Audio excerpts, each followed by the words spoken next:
We have learned much more this week about the al-Qaeda plot to bomb an airplane heading to the United States. U.S. officials now say that the man who was thought to be the bomber was actually a double agent working for the CIA.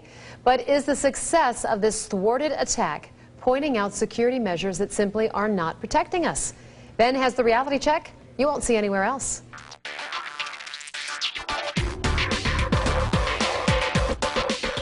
Well, this story could be right out of Hollywood. With the help of American allies in Saudi Arabia and Yemen, a secret agent working with the CIA inserts himself into the inner circle of al-Qaeda in the Arabian Peninsula and becomes so trusted that he's allowed to volunteer to carry out an Underwar bomb attack on a U.S.-bound plane.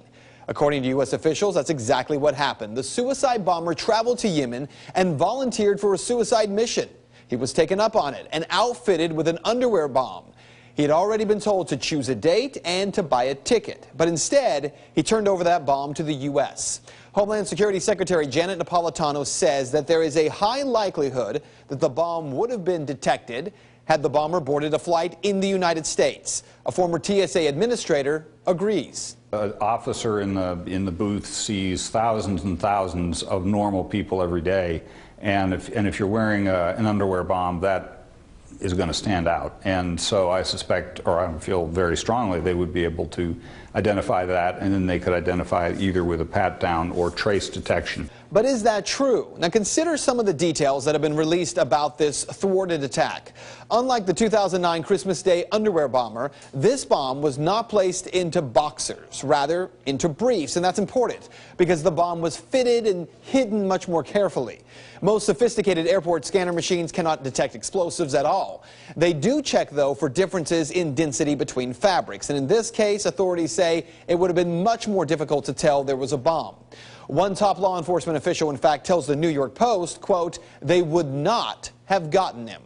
So here's what you need to know. If this double agent story is true, and I've seen no evidence that it's not, this get by intelligence officials is a big one. But it also presents some problems for the massive amounts of airport security that Americans are already required to endure. Taking off your shoes, taking off your belt, taking off your jacket, being patted down and then patted back up again, standing in a scanner that can see through your clothing. For those who insist that all of these measures are unnecessary and a violation of our civil rights and, quite frankly, don't make us any safer, at least under this scenario, they would be right. And that is Reality Check. If you'd like to make your voice heard on the story, head over to Ben's Facebook page. You can find it by searching Ben.